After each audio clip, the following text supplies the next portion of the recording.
Seja bem-vindo a mais um vídeo do canal Química para Vestibulando. Eu sou Michelle Leal, professora de Química, e a aula de hoje é sobre as funções inorgânicas dos hidróxidos ou das bases.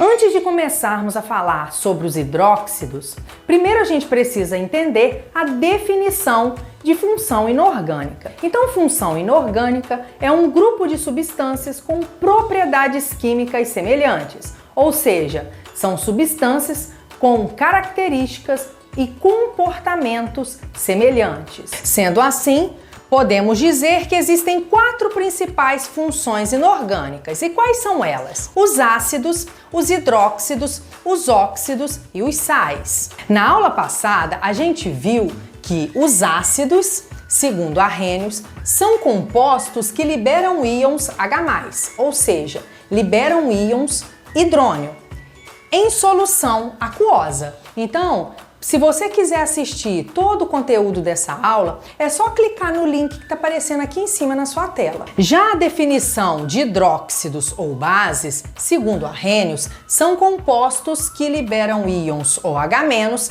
em solução aquosa. Esses íons OH- também podem ser chamados de íons hidroxilas. Então, como a gente pode perceber que a definição dos ácidos é semelhante à definição das bases ou dos hidróxidos.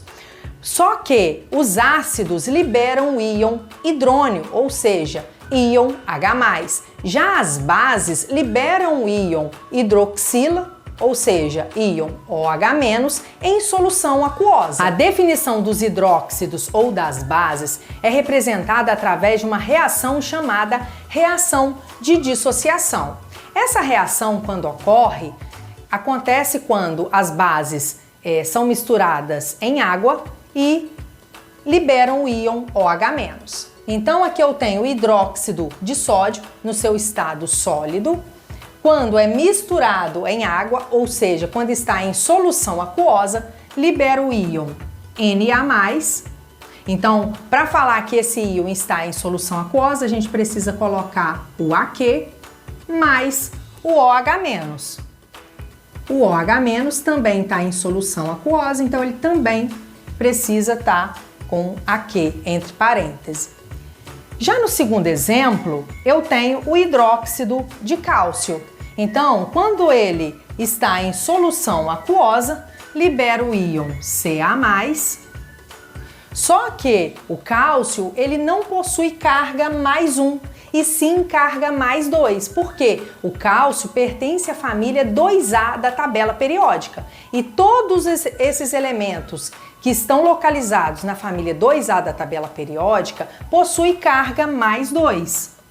O sódio tem carga +1 porque ele está presente na família 1A da tabela periódica. Então, 1A, isso significa que todos os elementos da família 1A têm carga +1.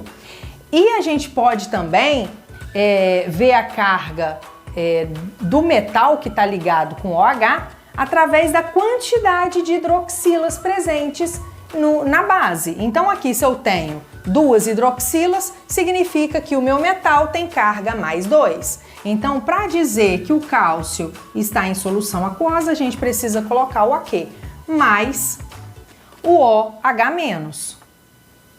Também em solução aquosa, então a gente precisa colocar sempre o Aq. Só que perceba que eu tenho 2 hidroxilas, ou seja, 2H+, ou 2OH-. Então eu preciso colocar o número 2 aqui na frente para dizer que eu tenho que essa base libera 2 hidroxilas, ou seja, 2 íons OH-. A gente viu que tanto os ácidos quanto os hidróxidos ou as bases liberam íons em solução aquosa. Porém, os ácidos sofrem ionização e os hidróxidos ou as bases sofrem dissociação. Por que os ácidos sofrem ionização e as bases sofrem dissociação? Bom, os ácidos sofrem ionização porque os ácidos são compostos moleculares. E as bases ou os hidróxidos sofrem dissociação porque são compostos iônicos. Bom, aqui eu tenho o HCl, que é um ácido, e ele sofre ionização. Ele sofre ionização porque esse composto é formado através de ligação covalente. Então, quando ele está em solução aquosa, ele tem um processo, uma formação de íons, por isso que os ácidos sofrem ionização. Já as bases, eles são formados através de ligação iônica. Então, antes mesmo de formar esse composto, essas bases, eles já são íons. Aqui eu tenho Na+ e OH-. Então, quando as bases estão em solução aquosa, a água vai simplesmente quebrar essa ligação, que antes eles já eram íons, então eles voltam a formar íons novamente. Então, por isso que as bases sofrem dissociação, porque a sua ligação, é iônica, e os ácidos sofrem ionização, porque a sua ligação é covalente. Agora a gente vai ver como identificar as bases. Bom, eu tenho aqui 3 compostos e todos eles são bases. Por que eu sei isso? Porque todos eles têm o íon hidroxila, que é o íon OH. E o íon OH sempre está no final da fórmula química. Então aqui eu tenho o NaOH, que é o hidróxido de sódio, o MgOH2, que é o hidróxido de magnésio, e o AlOH3, que é o hidróxido de alumínio. Na aula de hoje, a gente vai ver que as bases podem ser classificadas segundo 2 critérios. O primeiro critério é quanto ao número de hidroxila, ou seja, quanto ao número de íon OH-, e o segundo critério é quanto à solubilidade dessa base em água. Para a gente fazer a classificação das bases quanto ao número de hidroxila em sua fórmula química, a gente pode classificar essa base como monobase, dibase, tribase ou tetrabase. Para a gente classificar uma base como monobase, ela precisa ter apenas uma hidroxila. Então, mono de 1. Então, um exemplo, NaOH. Então, eu tenho aqui o hidróxido de sódio, que possui apenas uma hidroxila em sua fórmula química. E para a gente classificar a base como uma dibase de 2, então eu tenho 2 hidroxilas, um exemplo, MgOH2. Então aqui eu tenho o hidróxido de magnésio, que possui 2 hidroxilas em sua fórmula química. E para eu classificar uma base como tribase, eu preciso ter uma base com 3 hidroxilas. Um exemplo, AlOH3. Então eu tenho aqui o hidróxido de alumínio, que possui 3 hidroxilas em sua fórmula química. Para eu classificar a base como uma tetrabase, tetra significa 4, então eu preciso ter 4 hidroxilas na fórmula química dessa base. Um exemplo, PbOH4. Então aqui eu tenho o hidróxido de chumbo 4, que eu tenho aqui 4 hidroxilas nessa base. O segundo critério de classificação das bases é quanto à sua solubilidade em água. Então a base, para ser classificada como solúvel, ela precisa ser formada por metais da família 1A da tabela periódica. Um exemplo, NaOH, que é o hidróxido de sódio, e o LiOH, que é o hidróxido de lítio. Tanto sódio quanto lítio, eles pertencem à família 1A da tabela periódica. Por causa disso, essas 2 bases são classificadas como solúveis. Para a base ser classificada como pouco solúvel, elas precisam ser formadas por metais da família 2A da tabela periódica.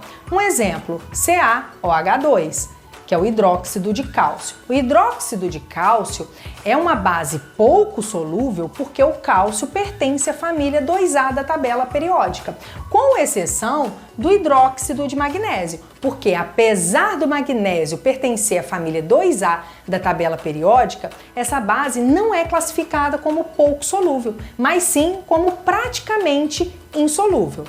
E a base, para ser classificada como praticamente insolúvel, ela precisa ser formada pelos demais metais da tabela periódica. Então, as bases formadas pelos metais da família 1A da tabela periódica são classificadas como solúveis.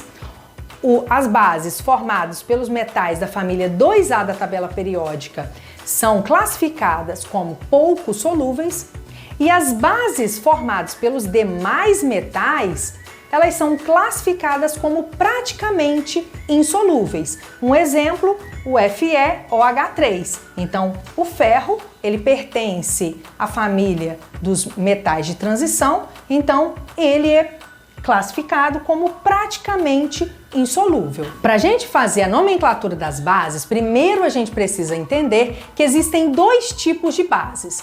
As bases formadas por metais que contêm apenas um NOx e as bases formadas por metais que contêm 2 ou mais NOx. Para a gente fazer a nomenclatura das bases formadas por metais que contêm apenas um NOx, é muito simples. Basta a gente colocar a palavra hidróxido, preposição de e o nome do metal. Um exemplo, eu tenho aqui o NaOH. Então a gente sempre vai ler de trás para frente. Então OH é o hidróxido. Então a gente vai colocar a palavra hidróxido, seguindo o modelo, né? Preposição de e o nome do metal. Então hidróxido de, o nome do metal é o sódio. Então vai ficar hidróxido de sódio. O segundo exemplo, a gente vai fazer a mesma coisa, né? Para o AlOH3. Então a gente vai colocar a palavra hidróxido, o hidróxido é o OH,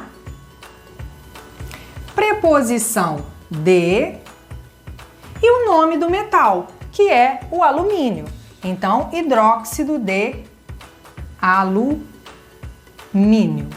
Então é assim que faz a nomenclatura das bases formadas por metais que contêm apenas um NOx. Para a gente fazer a nomenclatura das bases formadas por metais que contêm 2 ou mais NOx, a gente precisa saber que existem duas formas diferentes de fazer a nomenclatura dessas bases. A primeira forma é indicando o NOx do metal.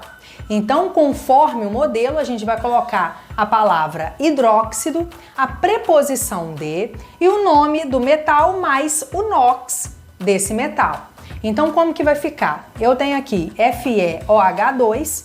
Então, primeiro eu coloco a palavra hidróxido,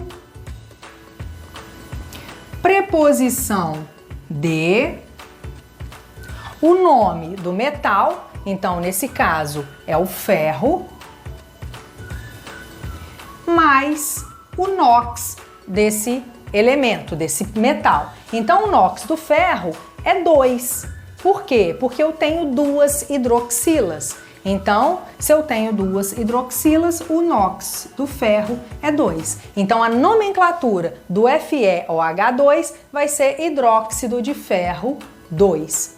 Já no segundo exemplo, eu tenho PbOH4. Então, como que vai ficar a nomenclatura dessa base? Primeiro, eu coloco a palavra hidróxido, preposição de, o nome do metal, o Pb é o chumbo, mais o NOx do chumbo. Então, eu olho para a quantidade de hidroxila e eu consigo ver o NOx do metal. Então, se eu tenho 4 hidroxilas, 4 OH, eu vou ter o NOx do chumbo 4. Geralmente, quando a gente indica o NOx dos metais, eu coloco em algarismo romano. Então, a nomenclatura do PbOH4 vai ser hidróxido de chumbo 4. A segunda forma de fazer a nomenclatura das bases formadas por metais que contêm 2 ou mais NOx é colocando o sufixo oso ou ico. Então, como a gente já viu, existem metais que contêm mais de 2 NOx. Um exemplo aqui, eu tenho o cobre e o ouro. O cobre ele pode ter NOx mais 1 ou NOx mais 2. E o ouro pode ter NOx mais 1 ou NOx mais 3. Então, para o menor NOx do elemento, então para o cobre é mais 1 e para o ouro também é mais 1, a gente coloca o sufixo oso. Já para o maior NOx do elemento, então o cobre, o maior NOx dele é o mais 2, a gente vai colocar o sufixo ico. E para o ouro, o NOx dele é mais 3, a gente vai colocar o sufixo ico. Então, um exemplo aqui, eu tenho a base CuOH. Como eu tenho apenas uma hidroxila nessa base, significa que o NOx do cobre vai ser mais um. Então, eu vou seguir o modelo do menor NOx. Então, eu coloco a palavra hidróxido,